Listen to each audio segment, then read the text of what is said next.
chamar a Vânia aqui para baixo um pouquinho e nós vamos fazer o debate depois da gente ver a apresentação do Bruno e do Marcos, que é sobre a perspectiva dos juízes justamente sobre o processo de tomada de decisão em saúde no Brasil.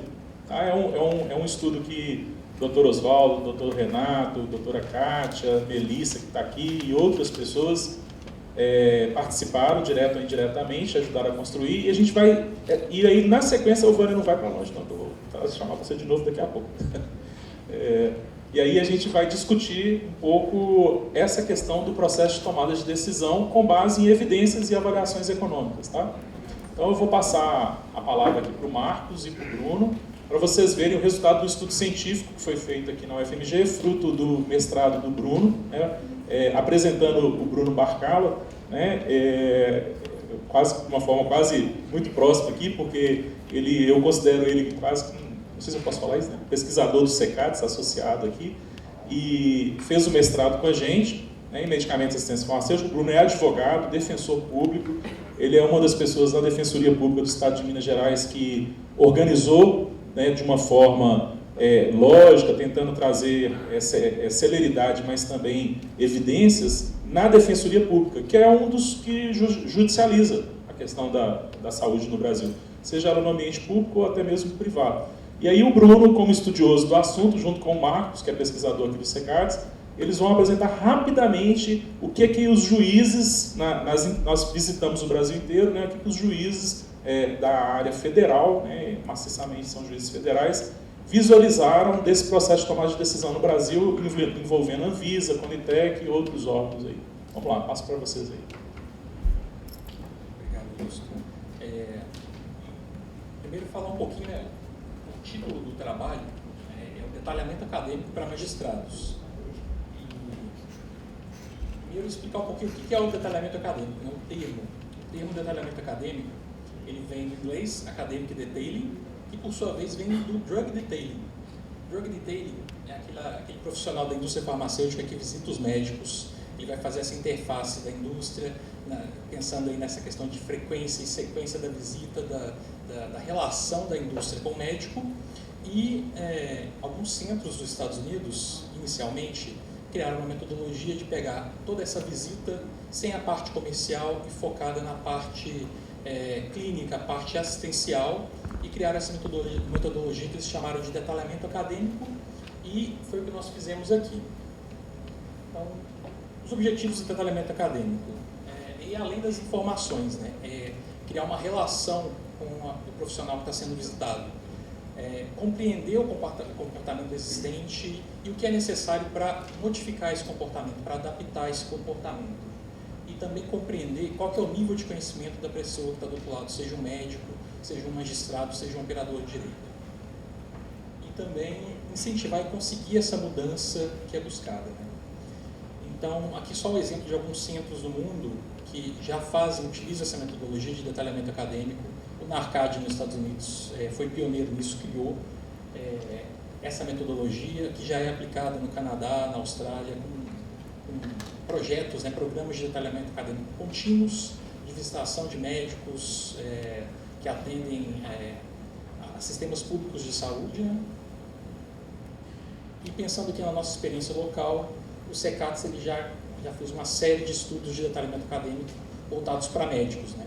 Então, o primeiro foi para Alzheimer, criando os boletins, fazendo essa visita sequencial para os médicos, mais focado no PCDT, no protocolo clínico da doença, como o PCDT foi estruturado, como o médico ele vai conseguir que o seu paciente tenha acesso ao medicamento, né, seguindo o PCDT. Então, uma parte educacional, mas para um médico especialista, a parte muito mais da solicitação do medicamento no componente especializado. Depois para a esclerose múltipla, da artrite reumatoide e, por fim, o da AME, que foi o último que foi feito em paralelo com esse para o judiciário, mas são os exemplos da experiência do CECADS aí nesse detalhamento acadêmico. E desses trabalhos, né, surgiram também algumas publicações, né? A diretriz metodológica de detalhamento acadêmico, né, para todo mundo que quiser criar um programa de detalhamento acadêmico, tem as diretrizes publicadas, e 2 artigos, né, um lá inicialmente do primeiro programa de detalhamento acadêmico feito pelo CECADS, e esse segundo artigo que é do detalhamento acadêmico da artrite reumatoide, inclusive foi tema da minha dissertação de mestrado. E por que juízes, né? Por que a gente fez isso com médico, agora a gente está indo para conversar com juízes, e justamente o foco é a questão da judicialização em saúde.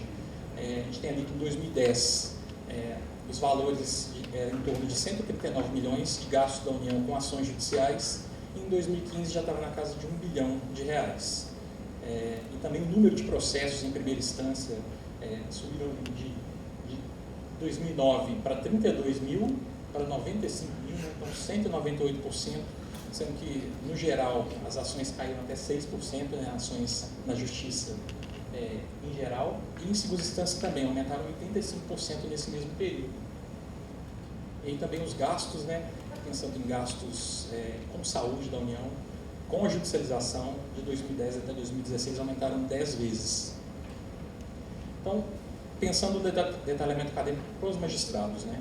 Então, é uma interação face a face com o juiz federal, com o objetivo de harmonizar os conhecimentos. Não é simplesmente entregar um material, falar, um fala, o outro escuta, é a harmonização do conhecimento, entender até onde vai o conhecimento do magistrado, que muitas vezes está acostumado a lidar com ações em saúde, para a gente nivelar esse conhecimento e entender o que pode ser melhorado, né? E também identificar e mapear essas mensagens-chave e outras questões que pudessem atender necessidades de conhecimento, descrever a percepção desses operadores do direito sobre a autoridade. Aqui eu dou um exemplo, né? O prescritor e as agências reguladoras. Então, o médico prescreve um medicamento que ainda não foi registrado na Anvisa, e o paciente vai fazer o requerimento por via judicial desse medicamento, e o juiz tem que decidir aí, né, se ele vai fornecer o medicamento ou não. Um pouco mais complexo, por exemplo, o médico prescreve um medicamento que foi registrado na Anvisa, foi avaliado pela Conitec, mas a recomendação foi negativa. Mesmo assim, o médico prescreveu o medicamento. E aí, como é que fica a decisão, né? Aonde que se mede a autoridade? O objetivo principal foi entender isso. E, iniciando o projeto, a gente montou então um workshop, chamando vários entes da sociedade, profissionais da academia, do judiciário, da gestão, para discutir e entender quais eram as principais mensagens-chave necessárias para a gente criar esse programa. Então, para também discutir o comportamento atual e como a gente poderia fazer para melhorar ou modificar esse comportamento. E aqui, a gente está só listando, vou só falar das 4 primeiras, são 25 mensagens-chave ranqueadas de acordo com a importância, da relevância nessa discussão, nesse workshop, na oficina. Vamos ver lá que a primeira é explicar o que é medicina baseada em evidência e o que significa evidência científica. Foi o principal, o tema mais importante desse workshop. O papel da Anvisa, o papel da Conitec e os motivos pelos quais a Conitec recomenda a incorporação não recomenda a incorporação de determinado medicamento. Ou seja, todos que estavam no workshop queriam entender o que levava a Conitec a não recomendar a incorporação de um medicamento. Então, dessas 25 mensagens-chave, essa nuvem de palavras é só para demonstrar, quanto mais o termo foi citado, maior ele está. Então, no centro, a gente tem Conitec, tem registro, evidência, Anvisa. A gente vê que a Conitec está no centro dessa discussão, né? E de todas essas mensagens-chave, a gente criou 3 boletins que a gente levou presencialmente para esses juízes no país todo. O primeiro mais focado no papel da Anvisa, uso off-label. O segundo focado em avaliação de tecnologias em saúde, a Conitec. O terceiro no impacto orçamentário da decisão, né? Um outro material que a gente criou também, o fluxograma de quando o medicamento é registrado, até passando pelo registro da Anvisa, lançado, passa pelo registro da Anvisa, passa pela precificação da CMED. Se houver interesse, houver a solicitação de incorporação, qual é o processo até ele estar disponibilizado para esses pacientes, e também um algoritmo da decisão para tentar construir essa ideia de como que é feita, de como entender a judicialização em saúde. E esse estudo de caso também foi entregue aos juízes, e é o primeiro dado que a gente conseguiu da pesquisa, né? O primeiro objetivo. Foi apresentado um estudo de caso com um cenário de judicialização em saúde e com algumas afirmativas e com cenários complementares. E o magistrado iria dizer se ele concordava plenamente, concordava parcialmente ou discordava daquela afirmação, para a gente tentar construir um cenário aí na questão da autoridade. E os outros dados gerados da pesquisa, né, nessa visita também, foi uma pesquisa de satisfação que o magistrado que recebeu a visita respondia, e também a percepção do visitador, ele respondia também um formulário em relação à receptividade e interesse do magistrado que ele estava visitando.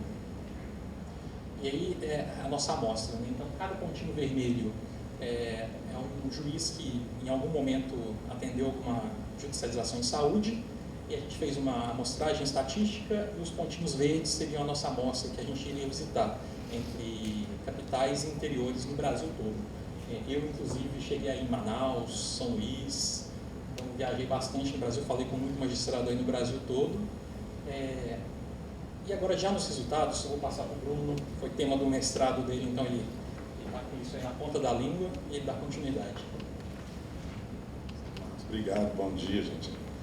Agradeço pelo convite, pela oportunidade em especial, o convite do Augusto para participar desse trabalho, que foi muito enriquecedor. Me considero também parte do SECATS, agradeço a todos os colaboradores do SECATS, inclusive, que permitiram que esse trabalho fosse desenvolvido. E, bem, quanto aos resultados, né, a gente teve uma participação de um número relevante de magistrados. A pandemia acabou atrapalhando um pouco o andamento, né? Tivemos que mudar da modalidade presencial para a modalidade virtual, mas bem, né?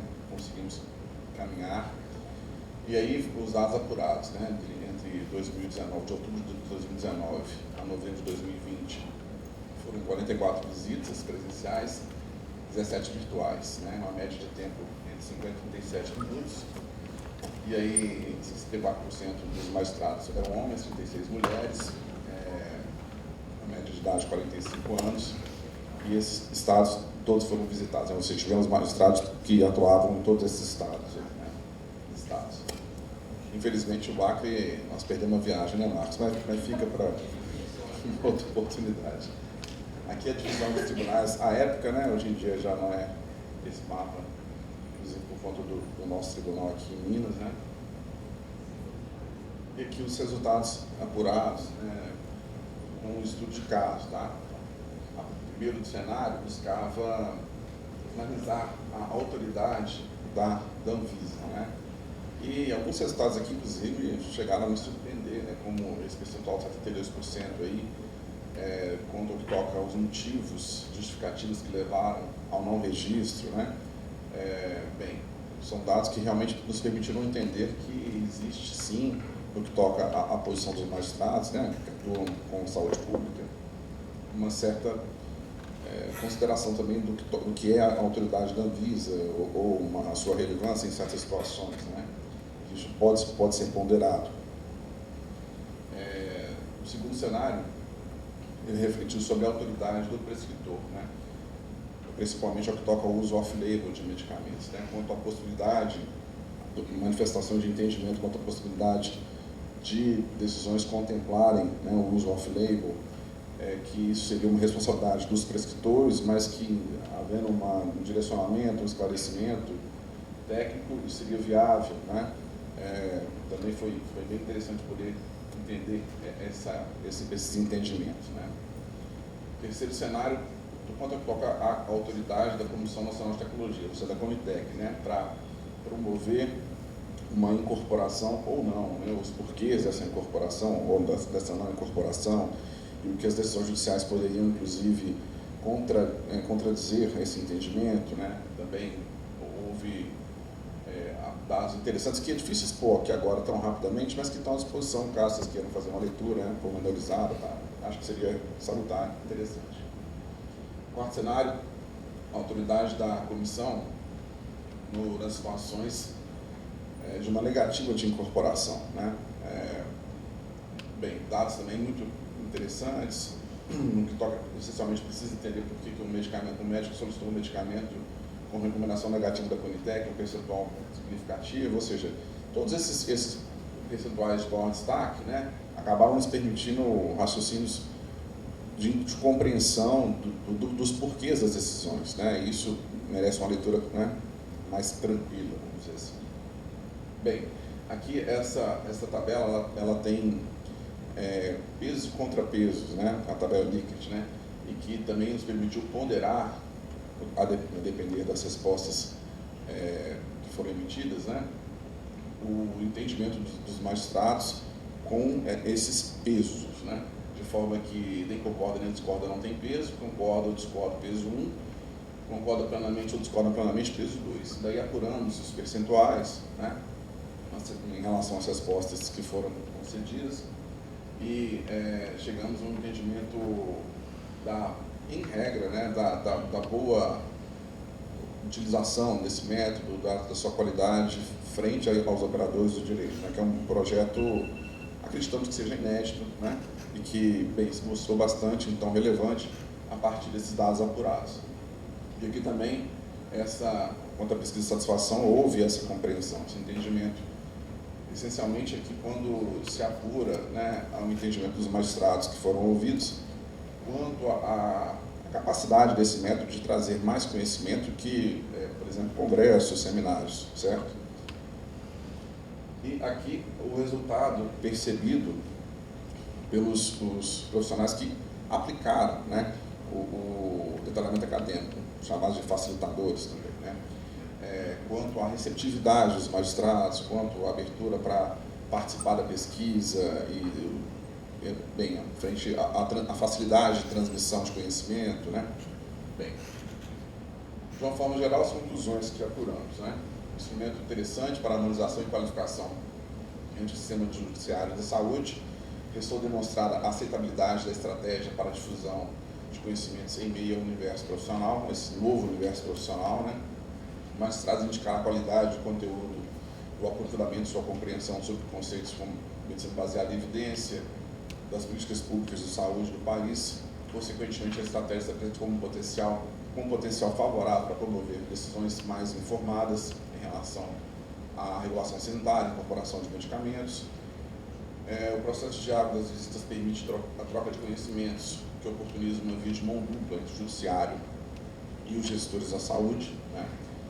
Ouvir os magistrados, observamos que eles tendem a tomar decisões no sentido de preservar a autoridade médica como um todo, frente àqueles casos todos que relatamos ali nos estudos de caso, né? E assim como a medicina baseada em evidência tornou-se uma ideologia, o judiciário improvisou, né, uma forma de promover voluntariamente uma conformidade através do sistema Natijus, certo? Quanto ao que toca as bases para suas decisões em geral, né, que envolve a medicina baseada em evidências também, né? Dessa forma, esses profissionais procuram evitar críticas ao buscarem aderir o uso das evidências científicas para fundamentar suas decisões. Em resumo, foram essas nossas conclusões, né? Como a gente disse aqui, realmente é uma exposição bem rápida, que merece, né, que acaba mesmo só chamando a atenção para uma análise mais detida depois, né, caso tenha interesse. E, bem, agradecemos pela atenção, pela oportunidade de expor aqui. Obrigado.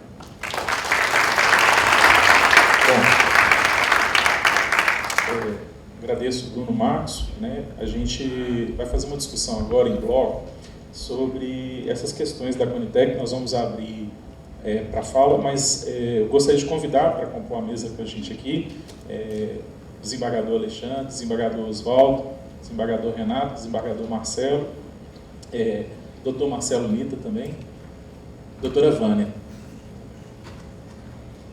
O Bruno pode ficar aí também. Vai precisar pegar mais uma cadeira.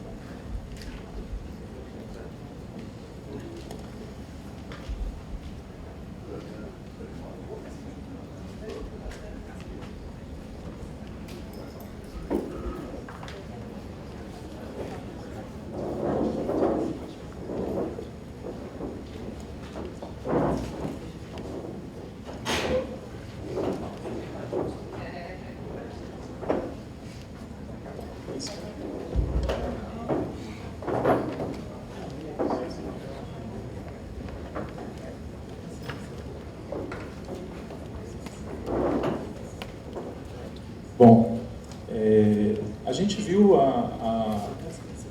primeiro eu queria colocar para todos que estão participando diretamente, né, presencialmente ou remotamente, porque a gente está trabalhando isso aqui num formato misto, né, onde é um pouco sala de aula, apesar da arquitetura do auditório não parecer que é uma sala de aula, né, e ao mesmo tempo um debate, mais um debate fraterno sobre essas questões. Então a doutora Vânia colocou a estrutura da Conitec atual, né, a mudança, os fundamentos legais. Dr. Bruno mostrou um pouco da perspectiva dos magistrados federais, porque uma questão importante aqui, né, para quem não conhece como funciona a dinâmica do direito, o Tribunal de Justiça do Estado, aí eu fico até com medo de falar, né? Os tribunais de justiça dos estados, eles não podem dar decisões para que o Ministério cumpra, porque você tem uma competência federal e estadual. E aí você precisa ter um magistrado federal fazendo isso. Mas os magistrados estaduais podem dar decisões para os estados e municípios das suas respectivas unidades federativas. E a gente sabe que isso acontece bastante. E aí, um dado interessante que a gente traz aqui, a gente mostra toda a estrutura da Conitec. A Vânia mostrou a evolução legal, né? Você tem normativos que são leis federais votadas no Congresso e decretos federais regulamentando e portarias do Ministério também. A despeito disso, a judicialização continua crescendo, né? Ela é um fenômeno curioso no Brasil. A gente está com a Conitec tomando decisões, né, sobre incorporação. Essas decisões são fundamentadas em evidências e avaliações econômicas, né? Quando eu falo evidências, separando o lado de saúde do lado da economia, mas elas estão juntas. Mas a judicialização está aumentando, né? Então, uma pergunta que eu tenho aqui para a mesa, né, assim, e aí vocês podem ficar livres, entendendo que aqui é um espaço que a gente considera cordial, fraterno e seguro para a gente poder discutir, não temos nenhum problema, é uma sala de aula mesmo, né? Então, o Bruno mostrou que os juízes federais da amostra que nós visitamos, eles, quando a Conitec toma decisão, eles consideram muito importante que qualquer prescritor subsidie por que está indo contra a decisão da Conitec. Não é isso? A gente mostrou no detalhamento acadêmico que os juízes federais, via de regra, entre 80% e 90% dos casos que chegam para eles querem saber por que o produto demandado está indo contra a decisão da Conitec. Mas, ao mesmo tempo, o detalhamento acadêmico também mostra que cerca de 60%, 70% dos casos, quando o médico prescreve off-label, né, ou prescreve para um caso clínico específico, e que não há ainda decisão formulada na Conitec, ou seja, é um caso de ausência, talvez, de decisão, não sei como eu poderia dizer isso, decisão no caso da Conitec, né, quando o produto ainda não bateu na Conitec, principalmente nessas situações, os juízes tendem a entender da autoridade do médico sobre esse processo. Então, nós temos uma dualidade nesse estudo. Quando há decisão da Conitec, os juízes querem entender por que o médico está indo contrário à decisão da Conitec.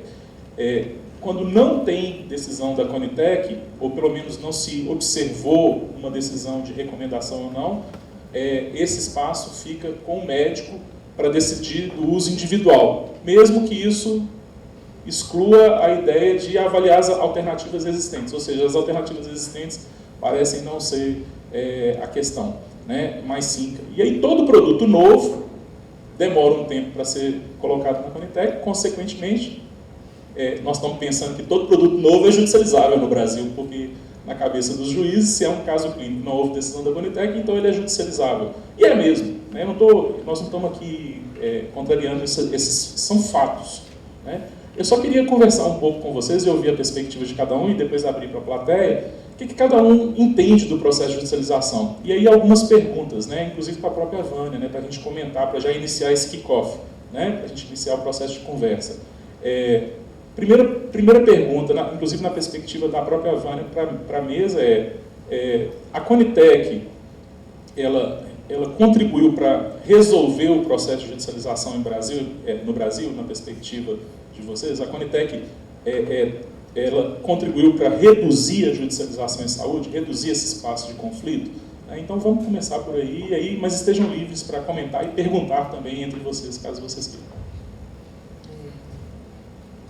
Então, acho que o processo de judicialização do Brasil não está relacionado só à saúde, né? Você tem judicialização em todas as áreas, sei lá, judicialização pela creche, por exemplo. Se todo mundo entrar na justiça, volta todo mundo para o fim da fila, né? Então, eu acho que é uma questão mais cultural do que específica da saúde. Na saúde só fica muito agravado pelos valores que são valores muito exorbitantes, né? Que nenhuma área tem. Mas, na minha opinião pessoal, isso é uma opinião pessoal, eu acho que é uma questão da sociedade brasileira em relação a qualquer coisa. Não só a saúde, em relação à educação, em relação a tudo. E uma mudança cultural em relação ao que a gente quer do coletivo versus individual, na vida como um todo. Então, muitas vezes o individual se sobrepõe ao coletivo. E eu me lembro daquele filme, um filme que eu vi há muitos anos, Invasões Bárbaras, que é um filme canadense, né, que fala do sistema de saúde canadense, a gente está aqui na universidade, eu vou falar de outras coisas, que eu tinha, né, uma pessoa idosa lá, que tinha um câncer e ia falecer, e o filho dele tinha muito recurso, era muito rico, podia levar ele para os Estados Unidos. E o sistema canadense cheio de problemas, hospitais, muitos problemas, né? A gente acha que tudo é perfeito nos outros lugares, mas não é. E ele não quer ir, porque ele acredita no sistema dele. Ele quer ficar ali, e ele vai morrer ali. Então, é uma mudança cultural da população. Não sei se essa mudança vai existir. Então, eu entendo que a Conitec desempenha um papel relevante, entendo que pode melhorar. Eu acho que esses estudos que vocês fazem são fundamentais para que a gente consiga aprimorar o processo, por exemplo, de talvez avaliar tecnologias mais rapidamente, assim que tem o registro, logo avaliar, né? Mesmo que não haja demanda da indústria, né? Porque talvez para alguns setores seja mais interessante judicializar primeiro do que ser avaliado, né? Talvez se o juiz for levar em consideração a avaliação da Conitec, isso pode prejudicar para algumas áreas. Mas então, talvez tenha o registro e logo avalia na sequência. Pode ser, né? A gente teria que aumentar muito a força de trabalho. O NICE mesmo, que é a referência mundial, eles tinham 500 pessoas trabalhando no NICE. E acho que há 2 anos atrás o sistema de saúde, o NHS, definiu que eles teriam que avaliar todos os medicamentos registrados. Justamente por conta da pressão social, né? Antes eles avaliavam aqueles que eram mais importantes para a política pública, faziam um monitoramento do horizonte tecnológico, e de uns 2 anos para cá eles têm que avaliar tudo que é registrado. E rapidamente, né? Mais rapidamente. E aí com isso eles dobraram de tamanho, né? Tem 800, 900 pessoas para fazer isso. Pode ser um caminho, né? De tentar reduzir esse gap para tentar reduzir a judicialização. E não só a quantidade de processo, mas os valores dos processos. Então, sim, além do acumulado que você tem dos anos, você tem novos processos com valores cada vez maiores. Eu acredito que com as novas terapias avançadas que vem aí, em pouquíssimos anos, a gente vai consumir todo o orçamento do componente especializado em ciência farmacêutica com judicialização.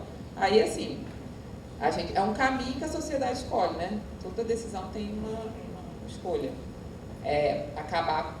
Talvez parar com os protocolos clínicos, parar de assistir outras doenças e assistir essas, porque não tem dinheiro infinito. Então, acho que a Conitec não foi criada para resolver a judicialização. Acho que acho que a gente pode melhorar para tentar reduzir, mas mesmo que a gente reduza números de processos, números de decisões, a gente não reduz valores, porque os valores são cada vez maiores, mais infinitos.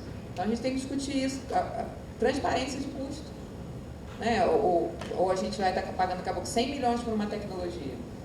Para uma pessoa, é isso mesmo que a gente quer? É isso mesmo que o Brasil quer? Que o mundo quer? Então, não é só insustentável para o Brasil, é insustentável para o mundo todo.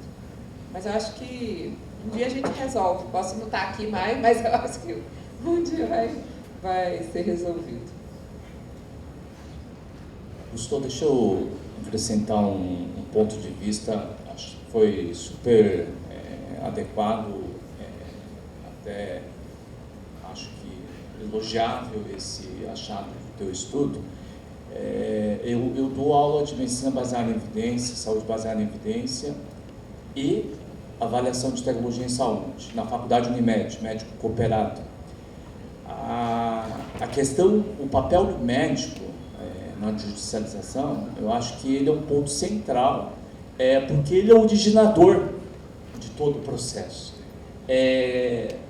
Não há nenhum tipo de educação, treinamento durante a graduação e pouco na pós-graduação, e eu era vinculado, fui lá no Ensino da USP, não há nenhum tipo de treinamento do médico para essa área da ATS. E o que acaba acontecendo então? Se você disse que o magistrado ele segue a orientação do médico, valida essa orientação do médico, e o médico ele é treinado em medicina baseada em evidência, que o objetivo é o quê? A melhor prescrição para aquele indivíduo. E o que a ATS faz? A ATS é uma política social. Ele não está interessado só no indivíduo, mas no coletivo. A Conitec, ela responde uma ordem de natureza de política pública. Então há um conflito claro entre o que o médico prescreve e se o judiciário segue essa linha e o que a Conitec decide. Porque a Conitec está decidindo o custo de oportunidade que você mencionou é brutal.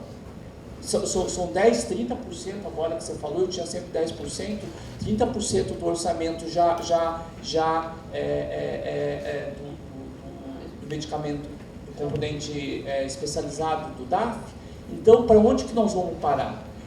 O que eu acho que falta dentro dessa discussão, e como isso só tende a crescer, eu acho que, eu estava discutindo isso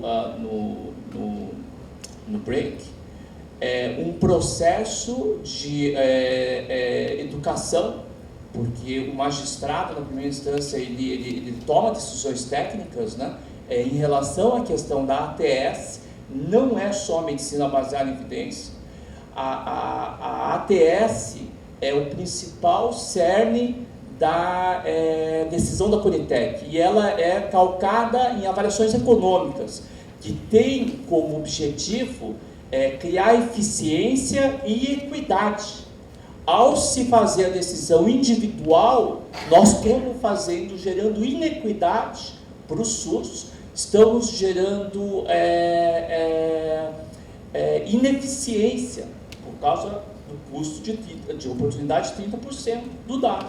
Então eu acho que assim, é preciso ampliar o escopo dessa discussão. Eu estive em vários congressos médicos nos últimos anos.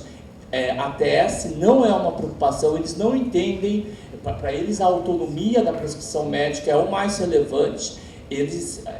Eu posso dizer, até usar essa palavra, porque eu ouvi isso, se recusam a entender e participar, por exemplo, na Consaúde, da discussão econômica. E o mesmo ocorre. Agora, graças a Deus, foram incluídos na Conitec e espero, né, eu conversei com a doutora Emília de Boto, da MP, eles estão se preparando para tentar envolver essa discussão.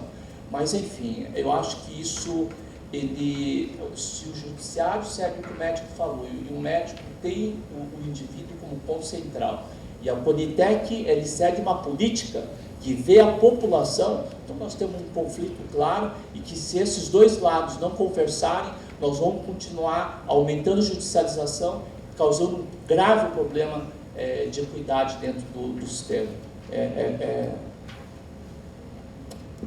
Eu tenho entendimento também, um pouco, vai bastante nesse sentido, na verdade, e que, bem, acho que algumas reflexões são muito válidas, como essas feitas. E, como foi dito, né, a judicialização ela faz parte, não só da saúde, do processo democrático, né, da natureza do Estado Democrático de Direito. Né, é essencial, né, para que ele funcione. E muito que toca a judicialização da saúde tem relação com a ineficiência do sistema, com aquilo que já se encontra incorporado. Isso deve ser ressaltado. Né. Infelizmente, é uma realidade. Né. E isso talvez acabou repercutindo, inclusive, nessa outra judicialização que não tem uma relação direta com esse funcionamento do sistema. Mas acho que existem sinais de que podemos caminhar bem isso aí no futuro. O tema 106 do STJ é algo que eu considero bastante razoável, interessante, né? Essa lei 14.313 também trouxe ganhos significativos, né? Há muito tempo eu questiono isso, a legitimidade para propor o registro era exclusivo dos laboratórios, né? E isso o que envolve até mesmo o direito econômico é bem complicado. Talvez uma coisa que possa nos permitir caminhar melhor para o futuro, uma revisão do tema 106 com uma relação com os pareceres, né, os entendimentos da Conitec, de forma a casar um pouco a análise judiciária com o que já foi avaliado e já foi afastado, etc., né? Talvez uma correlação possa nos permitir no futuro realmente decisões mais econômicas, né? Nessas situações que envolvem gastos mais relevantes, né? O que com certeza não pode se findar é o debate, né? Para que nós possamos continuar evoluindo e chegando a soluções, encaminhamentos que sejam realmente efetivos, permitam uma qualificação da judicialização, mas principalmente do serviço prestado pelo Sistema Único de Saúde.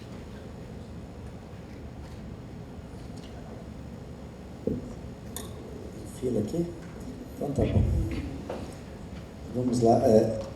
Como o professor Augusto falou, estamos aqui em academia, porque nós magistrados não podemos criticar o trabalho de outro magistrado, né?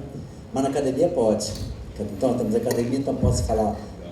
Tem imunidade aqui, então, de falar. Bom, a gente tem que analisar a questão da judicialização. Primeiro, o artigo 5º e 35 da Constituição Federal nos atribui um poder-dever. Nenhuma lesão ou ameaça de direito deixará de ser apreciada pelo Poder Judiciário. Tem tudo bem. Então, para começar, tem lesão ou ameaça de direito, aí tem que entrar aqui, princípio da deferência. O ato da Conitec é constitucional? É legal? Então, não tem legalidade. Se não tiver legalidade, tem que observar aquele ato da Conitec. Em princípio, ele é válido. Então, não poderia o Poder Judiciário falar, se a Conitec falar não, o Judiciário não poderia falar sim. Esse é o primeiro momento, que esse é o limite da atividade jurisdicional. Lesão ou ameaça de direito. O quê? Tem uma ilegalidade, uma inconstitucionalidade. O fato acontece que, muitas vezes, o magistrado se envolve muito, eu fico muito preocupado com o sentimentalismo judicial, populismo judicial, pior ainda. Tivemos uma recente história de populismo judicial, em que o juiz pensa que vai resolver o problema, só que não tem profundidade técnica para analisar essa demanda. Então, falta, às vezes, o que? Um diálogo interinstitucional entre o Poder Judiciário com os gestores da saúde e com os órgãos de regulação da saúde. Essa proximidade. Então, às vezes, a falta de compreensão. Que você chega sexta-feira, 5 horas da tarde, meu gabinete, tiver uma liminar, tem que decidir. E é agora, é hoje. Qual o anúncio que nós temos normalmente, né, colegas? Se não fizer, vai morrer. E o juiz sentimentalmente fala, na minha mão não vai morrer não, então eu vou conceder liminar. Mas ele não sabe que isso não é verdade verdadeira, é apenas uma verdade. Eu digo até certo que 99% é verdade que vai morrer. Mas não é verdade verdadeira, que a verdade verdadeira é outra. Se ele fizer o procedimento, tomar o medicamento, não vai morrer não, vai morrer também. Essa é a verdade verdadeira. Mas eu quero milagre. Eu quero, então, esse é o problema que o Poder Judiciário ainda não conseguiu ter essa profundidade de compreensão. Até porque quando a lei de introdução às normas do direito brasileiro fala do fim social da lei, o Poder Judiciário não pode confundir isso com o fim emocional da lei. Que dias atrás estive no interior do Estado com colegas, e a colega falou, não, mas se eu mandar para a Justiça Federal, eles devolvem, nós estamos negando jurisdição. Partindo da premissa que tem razão. A hora que você fala e está negando jurisdição, por que tem que ter tanta pressa? Está preocupado que o Dr. Marcelo não vai cuidar da demanda lá, que eu sou estadual, ele não vai cuidar, peraí, isso é a preocupação da parte, não é minha não. É a parte que tem que brigar em cima disso, né? Então acaba se envolvendo emocionalmente. Isso está errado? Até acho que não está errado. Mas no momento que eu decido, eu tenho que partir do máximo de racionalidade, do fim social da lei, como vou proteger a sociedade, sem ferir também a normatização. Que quando a Constituição Federal, no artigo 9.5, fala do acesso universal e igualitário também, né? e de acordo com políticas sociais e econômicas, está lá, tem que ler isso também. Quando o artigo 97 fala também, será regulado por lei, mas tem lei, 8080 está aí, 7.508 está aí, a Rename está aí, temos uma gama de regulação, temos também a normatização consolidada, portaria 4 consolidada também, está ali também. Esperei, essas normas eu posso desprezar nenhuma, nem uma ordem de serviço que possa ser desprezada. Então não existe falar norminha, tudo é norma. Você está no sistema normativo, tem que respeitar. Então, às vezes, o juiz se envolve emocionalmente nas demandas, isso tem sido realmente muito infeliz para o Poder Judiciário de saber, né? A gente vê algumas manifestações do próprio Supremo Tribunal Federal, no tema 793, o ministro fala, não, mas se o cara está no pronto-socorro, lá em São Paulo, interior, o ministro falou, ministro, você está julgando direito no fato, não. Está preocupado com o seu vizinho? Não pode. Volto a dizer, o juiz não deve ser destituído de emoções, não, mas tem que tomar cuidado na hora de decidir, se despir disso, né? Mas em relação à questão de custo-efetividade, é complicado o magistrado dizer quanto posso gastar. 12 milhões para o Sogensma, 6 milhões que estão oferecendo agora, ou 3, que o professor Augusto acha que 3 milhões seria o teto, né? Mas isso não cabe ao Poder Judiciário, o juiz decidir na solidão dele quanto vale e quanto não vale. Então eu preferi dizer o seguinte, bom, a Curitec falou que não pode gastar mais que isso, então não gasta mais, princípio da diferença. É duro? Claro que é duro, é difícil para o magistrado, mas vai morrer mesmo? Por causa da minha decisão? Então, falta às vezes racionalidade. Então, qual seria o custo, temporalidade teria? Quanto vale? Quanto posso gastar por ano? A Inglaterra faz isso com tranquilidade, né? Não gasto tanto por ano. No Brasil, nós não temos um paradigma. Cadê o Congresso Nacional para fixar um paradigma sério, um pacto social? Que seria ele que teria que mostrar para o Judiciário, nós gastamos tanto. Isso nunca vai ser do Congresso Nacional. Como não tem vácuo de poder, alguém vai ocupar, o Supremo tem ocupado espaço que nem deveria ocupar, que o Congresso não faz a parte deles, né? Mas, enfim, o magistrado premido lá na comarca pequena de Manga, por exemplo, se o doutor Oswaldo foi juiz lá, o vizinho dele está com demanda lá, vai ficar, ele vai na rua, vai jogar pedra em mim, e acaba decidindo. Mas, por isso, preciso norma clara que define isso, e não jogar na mão do juiz. O problema é a primeira caneta do médico. O médico prescreveu. Então, o ministro Coelho falou, prescrição médica não é título executivo extrajudicial. Prescrição médica não é título executivo, então não vale. Vamos abrir o contraditório primeiro para discutir isso, né? Então, isso são questões difíceis, não cabe ao juiz fixar valor efetivamente, você não tem a regra clara de quanto posso gastar, qual seria a qualis, quanto custo anual poderia gastar. Então, a primeira caneta do médico, outra a caneta é do doutor Bruno, que está aí, defensor público, que está demandando a gente aqui, né? E a terceira do juiz, né? O médico prescreveu, o defensor público também, que está defendendo a sociedade, né? E agora o juiz, agora eu vou contestar os dois, então o juiz acaba. Então, realmente, nós temos um problema de organização, estamos ladeados de diálogo institucional entre o Poder Judiciário e os demais, eu falei, entre o sistema de justiça e o sistema de saúde. Esse é o principal caminho, precisamos realmente nos aproximar sempre mais, viu? Só um esclarecimento ao pesquisador. Foi ouvida a primeira instância exclusivamente ou foram ouvidos também juízes de segunda instância, os tribunais? Se não me falha a memória, sim. Também desembargadores foram ouvidos. Desembargadores foram ouvidos. Inclusive, nós usamos preferencialmente o termo na época magistrados, para não ter... sim. Porque eu sou eu tenho 56 anos, ingressei muito cedo no serviço público, uma semana de completar 19 anos. E ingressei na Justiça Federal, como permaneço até hoje. E em 1985, a moda primavera-verão era uma tal de retinose pigmentar, tratamento disponível apenas em Cuba. Então, pelos processos, eu fui acompanhando essas ondas. Depois, já na magistratura, veio a onda do artigo 100 contra a BNRI. Né? E aí, depois, cada onda, e hoje estamos aqui sobreviventes a uma pandemia. E cada vez mais nós somos chamados a opinar. Por que perguntei se a segunda instância foi ouvida?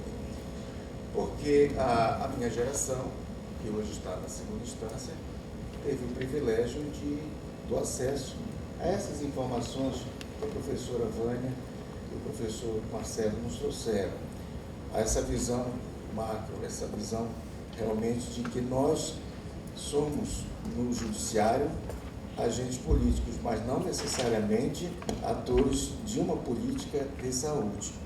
Talvez tenhamos complicado mais do que facilitado.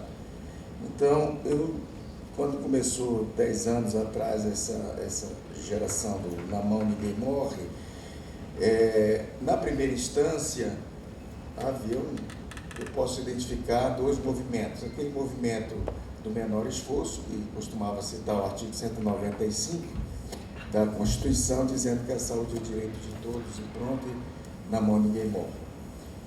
Em oposição a isto, uma corrente que dizia assim, mas temos que ver se a integralidade, se é tudo para todos mesmo, e vamos respeitar uma realidade inaugurada em 1990, 91, com a criação, a instalação das agências reguladoras. E se trata, são órgãos de Estado, e não simplesmente órgãos governamentais. Então, no momento em que havia ainda uma zona cinzenta, até que ponto em que muitos ainda nem sequer davam conta de que a Anvisa não era uma administradora de cartão de crédito, como a senhora falou, nós outros aqui encarregados desta realidade de um Estado que contém agências de regulação, tanto da atividade econômica, atividade aeronáutica, enfim, é preciso respeitar esta autoridade. Não à toa que o Congresso, tentando aprovar uma substância que supostamente seria a panaceia para a área oncológica, a fosfoeta, uma coisa, né, acabou retirando, aprovando né, os seus representantes a prescrição indiscriminada. E o Supremo não hesitou em dizer que aquilo se tratava, ainda que emanada da maior casa do povo, né, do Congresso Nacional, mas ter-se-ia que curvar-se aos mandamentos técnicos. Então, vejam, estamos numa nova geração hoje nos tribunais. Posso falar aqui na academia, com esta imunidade que o desembargador Renato Dresch acaba de proclamar, que a minha geração é a geração daquela, eu vou confiar na prescrição, mas eu vou confiar a um outro profissional, e no caso as centrais de perícias, a um outro parecer, a uma outra opinião médica, coisa que o leigo faz quando recebe um diagnóstico muito grave pelo médico A e procura uma segunda, uma terceira opinião. Eu sou da geração da desconfiança, geração das fake news. Então a gente começa a desconfiar muito do que se proclama como uma panaceia, como uma verdade.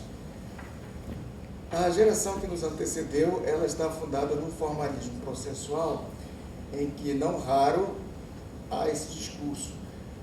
Se o médico falou, eu não discuto. A relação médico-paciente se funda na confiança e não há por que eu dela me afastar. E muitas decisões de primeiro grau têm sido reformadas no sentido de que o juiz de primeira instância não pode determinar que aquele paciente seja submetido a uma perícia. Isto seria vulnerar a relação de confiança entre médico e paciente. E ocorreu agora que não foram abordados apenas aspectos das tecnologias de saúde, mas um problema que é muito recorrente na área da judicialização, que é o tema da regulação de leitos. Não é? Nosso tribunal está com apenas 3 semanas de vida, ainda respira por aparelhos, às vezes sem aparelhos, quando fica offline, mas, evidentemente, que as demandas seguem batendo às nossas portas. E me chegou o conhecimento que havia um pedido de transferência de pacientes de um hospital, de uma UPA, alguma coisa assim, mas entendeu-se que colocaram a União na história, e E aí alguém, não vou dizer se era colega da mesma ou da instância, disse, como é que eu resolvo isto? Aí vem aquela história clássica, né? Você vai dar uma liminar e o médico intensivista vai pedir para você escolher qual leito desocupar para que o seu paciente seja introduzido lá. E eu comentei a ele, disse, olha, existe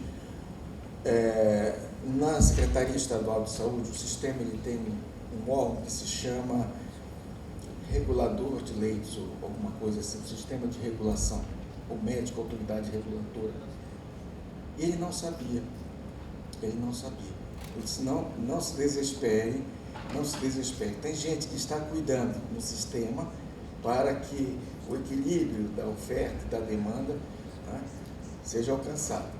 Não vá atrapalhar o trabalho desta pessoa. Aguarde até segunda-feira, eu tenho certeza que até lá qualquer medida de urgência que você tivesse tomado já terá sido esvaziada. Então, isto revela um pouco a nossa incipiência com S mesmo, de ignorância, de desconhecimento, até mesmo do funcionamento daquilo que já existe, quanto mais daquilo que pode vir a ser incorporado.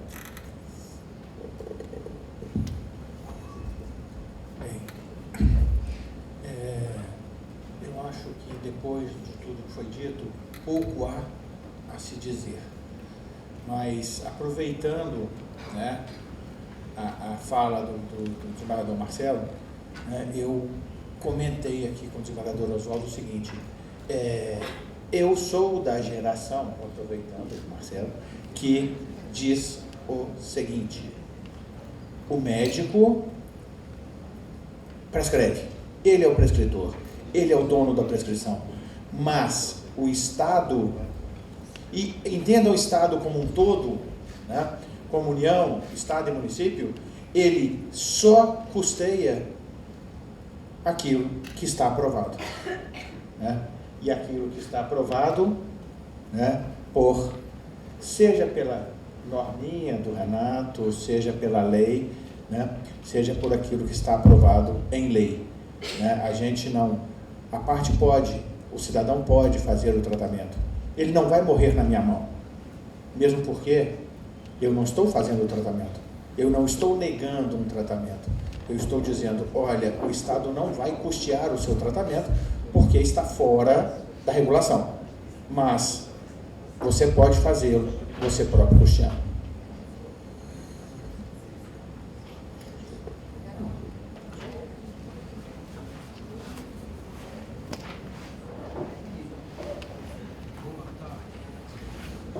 Você está sem voz.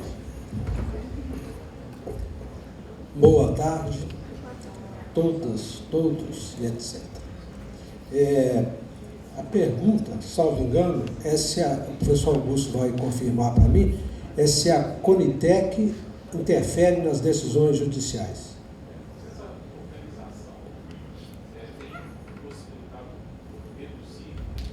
Sim. Bom, então primeiro que a única palavra que eu anotei aqui era discordo, sou contra, e eu gosto de discordar e ser contra. Eu lamento que o estudo tenha sido feito apenas com juízes federais, né? Porque lamento por mim, porque eu trabalho com a Justiça Estadual, que recebe do Oiapó, que é o Chuí, do Chuí a Minas Gerais, todas as demandas de saúde, mesmo aquelas para as quais a competência desse juiz estadual não seja apropriada, já de pronto, né? Causa em que a União participe, o juiz estadual não teria que decidir. Mas ele decide porque, de modo geral, as ações são propostas contra o município. Então, eu acho que uma proposta para uma nova pesquisa seria, fica a sugestão, que pensasse, né, e nós já discutimos isso há muitos anos com o doutor professor Augusto, eu digo muitos anos, mas não vou entrar nesse método de que geração eu sou. Eu acho que eu sou filho de chocadeira e sou para o tempo presente, como diria lá o poeta. Então, eu acho que o estudo com o juiz estadual seria interessante. E eu, então, dou a minha resposta, finalmente, fundada na minha experiência profissional já agora em segunda instância, revendo decisões de primeiro grau. Primeiro, eu entendo que não tenho visto, vamos colocar medicamentos, mas pode ser procedimentos e etc. Ninguém vem ao judiciário buscar saúde. Saúde a pessoa busca lá com o médico, com o farmacêutico na cidade pequena, com o curandeiro, com a benzedeira. Lá na justiça se vai buscar quem paga. O objetivo de toda a demanda judicial em saúde é saber quem vai pagar. Porque o paciente não quer ou não pode pagar. Então ele vai buscar isso. A Conitec, de sua parte, acho que não contribui em nada para as decisões judiciais. Acho que deveria contribuir em tudo, mas não contribui em razão dela, por si ou por sua natureza. Não contribui porque as decisões judiciais têm ignorado a existência de um órgão autorizado para dizer o que diz. É uma questão de autossuficiência do magistrado, modo geral. Né? E eu não me constranjo em dizer isso, porque eu não estou avaliando nenhuma decisão em específico, conforme bem advertiu o desembargador Renato Dresch. Aos magistrados é proibido comentar a decisão de um colega. Academicamente, nós podemos criticar os pontos de vista, o caminho que eles tomam, não aquela decisão que deferiu o Lucentes para fulano de tal, residente na rua tal. Bom, então eu analiso sempre, assim como o doutor Renato também, aqui dos presentes, agora o nosso desembargador federal, nós estamos permanentemente revisando decisões em matéria de saúde. E o que eu percebo, e vai uma segunda sugestão para a pesquisa, é que faça uma pesquisa com os assessores, porque a Justiça tem encaminhado muito para entregar as decisões aos assessores. Os magistrados, às vezes, se afastam, porque para decidir em saúde hoje, se quer fazer algo assim dentro dos moldes corretos, conhecendo a Conitec, a Anvisa e etc., você tem que saber trabalhar, mexer com esse instrumental. Esses das gerações passadas não sabem. Os da geração futura poderiam saber, mas também não sabem. É uma sugestão que eu vou levar até para o desembargador Renato, para a Escola Judicial, treinar os assessores em lidar, em entrar nesses mecanismos, em lidar com isso. Porque o que eu tenho visto é que não usam os mecanismos que estão à disposição. As decisões são dadas, e isso eu também concordo, dentro desse tal sentimentalismo. As pessoas não julgam, os magistrados têm esquecido de julgar o caso, e julgam sim, no sentido etimológico de economia, né? Eles julgam a regra da sua casa, eles julgam a sua tia que está com Alzheimer, eles julgam o seu pai que teve câncer de pulmão, etc. A ponto de, no Tribunal de Justiça, num evento público, há alguns anos, uma colega desembargadora dizer, pasmem, se fosse por escrito eu ia colocar assim, SIC, se for problema de rim eu libero na hora. Ao que, me dada a oportunidade, eu redargui que eu tinha dó de quem tinha problema de hemorroidas, porque ela elegia os órgãos que ela prefere para conceder uma liminar em matéria de saúde. Ela pode achar que uns são mais nobres, outros menos. E são todos tão importantes quanto. Então, essa postura atécnica, falta de seriedade, abrir mão de apoio dos peritos, como já foi dito aqui, a ideia do leigo. Se eu não entendo, eu procuro quem entende. Mas o magistrado não se conforma em pensar que não, e aí vem a gravidade das decisões liminares, que eu acho que são as piores, porque elas são, em matéria de saúde, elas são definitivas. Depois que a parte, o laboratório ou o hospital pôs a mão no dinheiro, é através de uma decisão chamada liminar, que ela é dada logo de plano, onde não há análise de nada. Embora, da minha experiência como magistrado, eu não vi nenhum, morreu antes de eu decidir. Mas morreu no 10º momento em que o advogado me entregou a petição. Quando eu comecei a fazer a decisão, o advogado me interrompeu e eu fiquei um pouco estressado, mas doutor, se o senhor quer uma decisão liminar, 6 horas da tarde, se o senhor ficar me interrompendo, eu não vou poder decidir. Ele disse, não, é só para dizer para o senhor que não precisa mais, que ele já morreu. Graças a Deus que ele seja bem recebido para onde ele foi. Mas os demais, eu tenho processo em que há um mês a parte está esperando uma transferência, uma coisa, e a inicial diz que ele está para morrer, mas não morre. Então, a persistência dele é tamanha que ele consegue esperar a decisão. O segundo ponto, que aí vem a questão técnica, e eu também fico pensando o tempo inteiro, tentando colocar os colegas aí, amigos, em confronto, né? Quem será que define ou que pode me orientar acerca de medicamentos? É o médico ou é o farmacêutico? O médico prescreve. Será que ele conhece a fundo? Será que ele está assim tão antenado, né, no sentido vulgar, com aquilo que o medicamento pode trazer, ou de fato ele é informado pelas visitas que ele recebe dos laboratórios, sempre, aí sim, com rapazes ou moças muito saudáveis, né, até de muito agrado estético. Então esses informantes são os informantes, são representantes da Conitec? Eu acredito que não, e nem da Anvisa.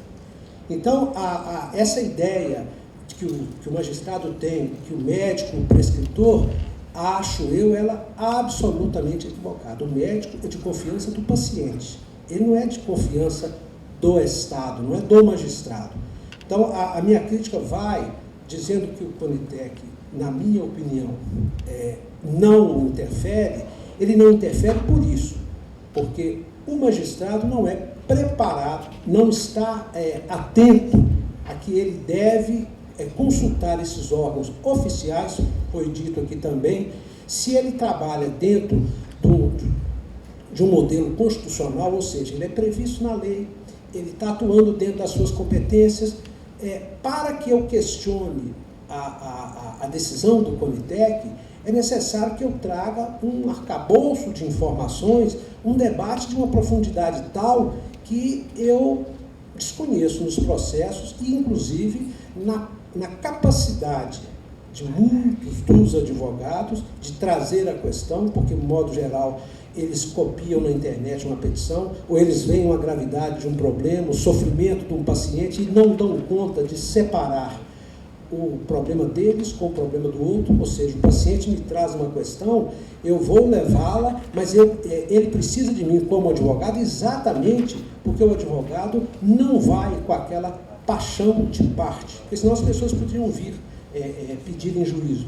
Mas o advogado é exatamente a pessoa que precisa daquela sensatez de saber que deve pedir com racionalidade, dentro da chamada aí, teoria do discurso. Ele vai argumentar a favor de uma tese. E os magistrados continuam pensando que eles estão ali, como já foi dito também, e aí eu já estou ficando repetitivo, é que ele vai salvar uma vida. E aí eu acho que já seria matéria para a psiquiatria, para a psicologia, a questão das culpas que cada magistrado traz, cada decisor traz, e ele quer que aquilo desboje naquela decisão para que ele durma em paz, né? E que pelo menos não seja apontada a eles lá no juízo final que ele mandou alguém dormir em paz.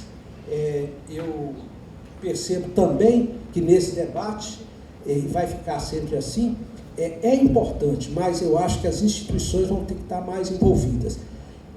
Esses eventos ou outros cursos, até talvez de menor profundidade, seriam muito bem-vindos na atual situação brasileira, aos membros do Supremo Tribunal Federal, aos membros do Superior Tribunal Federal, do Superior Tribunal de Justiça, que ao fim e ao cabo são os que vão dizer o que vai colar, o que não vai colar.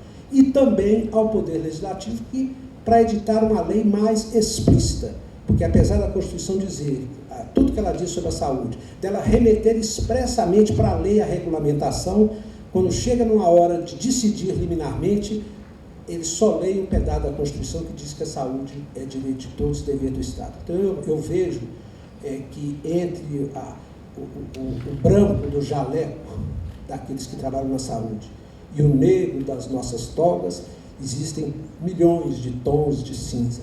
Muito obrigado.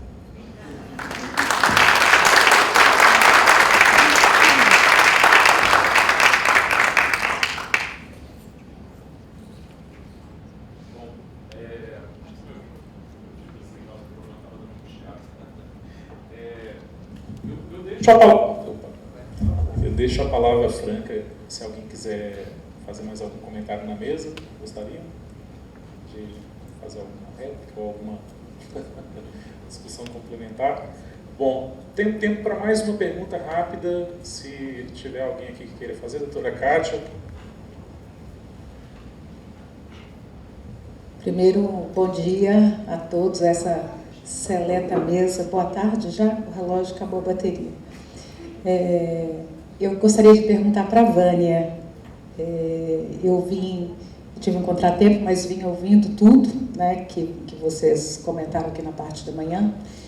E eu queria entender, Vânia, como que fica a situação quando a Conitec dá um parecer favorável, e na minha mente aqui já vem o caso do melanoma, pela incorporação, né, de um determinado fármaco, mas que na outra ponta eu tenho um prestador que atua de forma complementar, e na oncologia hoje a rede filantrópica, né, tem uma importante participação, que ultrapassa os 75%, 80% em todo o Brasil, na oncologia, e o valor não se mostra compatível com a realidade dos custos, né? Até achei muito bacana uma frase que você falou, que muitas vezes na indústria se percebe que o preço não está atrelado aos custos, né? Há um descolamento total, mas para os hospitais, minimamente, eles têm que repor o custo, né, da aquisição, fora todo o custo logístico, o custo de profissionais e tudo mais. E essa segunda pergunta que eu vou fazer, você responde se você ficar à vontade, tá?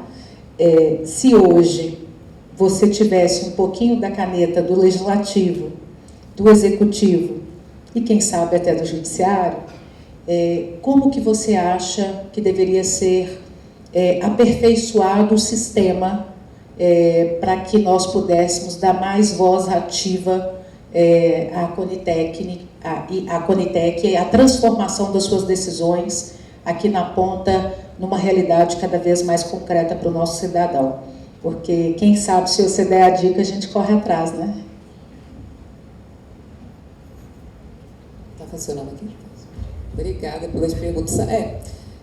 A Conitec recomenda, né? O Ministério é o decisor pela lei, e 99% dos casos, não tem essa conta aqui, mas quase todos os casos ele segue as recomendações da Conitec e publica a portaria de incorporação. Depois vem a fase da implementação. E aí, no SUS tem implementações diferentes, né? Os oncológicos, eles não estão na RENAME, na Relação Nacional de Medicamentos Essenciais, né? E a maior parte deles não estão em compra centralizada. Então, eles são financiados por meio de procedimento. E aí acontece isso que a senhora falou, que alguns procedimentos estão com valor inferior do que aquilo que foi analisado pela Conitec. Eu acho que é um problema muito sério, que realmente o Ministério precisa resolver. Não é da minha área resolver, assim, porque a gente vai até o limite da nossa competência, mas eu acho que o Ministério, o CONAS e o CONASENS precisam aprimorar a discussão, aprofundar a discussão de como resolver isso na questão da oncologia. Eu acho que os valores dos procedimentos deveriam ser compatíveis com os preços atuais, entendendo que os preços não são custos, né? Mas o preço para o prestador é o que ele... Então, eu sei que está na agenda de prioridade da CIT, com um pedido do CONAS e do CONASEM de discussão, para que isso seja resolvido. Então, eu acho que realmente é um gargalo e é um problema sério que precisa ser enfrentado. Não é com a gente participa e acompanha e subsidia, mas eu concordo plenamente que é um problema e tem que ser resolvido. Sobre como resolver de forma geral, eu acho... Existe uma PEC, inclusive, eu vi o ano passado foi criada uma PEC assinada por vários senadores, e que aí alterava a Constituição e dizia isso, que o que seria coberto pelo SUS é aquilo que está nas listas, né, na RENAME, na tabela de procedimentos do SUS. Não, acho difícil isso, né, ir para frente, mas eu acho que precisava ter uma mudança constitucional. Talvez com uma mudança constitucional o judiciário, né, passaria a seguir, né, porque a alegação é de que na Constituição fala que a saúde é direito de todos, dever do Estado, esqueceram da vírgula, né, mediante políticas econômicas e sociais, mas é só uma mudança constitucional que eu acho difícil de acontecer. Eu tinha uma esperança em relação à decisão do Supremo Tribunal Federal, mas que também foi por terra, porque não resolveu o problema, de que eles pudessem julgar de que, né, que o medicamento, o produto estivesse recomendado pela Conitec, incorporado no Ministério da Saúde, e assim, sim, se está incorporado e não está sendo disponibilizado, sim, deve ser judicializado. É uma política pública, que, né, o contrato social estabeleceu essa política pública, se não estiver sendo entregue à população, tem que ser judicializado. Mas não do que está fora da lista. E não foi resolvido também. Então, eu acho que, se não resolveu o Supremo Tribunal Federal, eu acho que só através da Constituição Federal, mas também não tenho muita esperança em que isso resolva, apesar de existir uma PEC. Então, foi criada essa PEC o ano passado, e eu acho que talvez toda a sociedade tenha que se mobilizar em torno da alteração da Constituição, estabelecendo de forma clara o que o SUS tem que oferecer. Muito obrigada. Bom, muito bem. Alguém gostaria de fazer mais algum comentário? Doutor Marcelo, doutor Renato? Doutor Oswaldo? Mas o meu comentário não tem nada a ver com o assunto, só para te dizer que eu não acho essa arquitetura daqui ruim, não. Olha, está todo mundo mais alto que eu, me espremendo aqui com esses olhares, né, censuradores. Então, esse formato de anfiteatro me parece muito bom. É porque o senhor nunca julgou em tribunal de júri, etc., que você fica lá em cima e o réu muito embaixo. Tá bom? Mas era só essa observação. Obrigado. Bom, muito obrigado para a mesa. Nós vamos fazer um intervalo para almoço e depois do almoço nós vamos fazer 2 palestras de esclarecimento, que nós estamos chamando de cursos, né? O que é quali, como é que isso é calculado, e o que é limiar, como é que isso pode ser usado. E aí, de novo, a gente discute que implicações que isso vai ter para a justiça, né, a adoção de quali no processo de tomada de decisão e de limiar as decisões da Conitec. Tá? Então, eu agradeço a mesa, muito obrigado.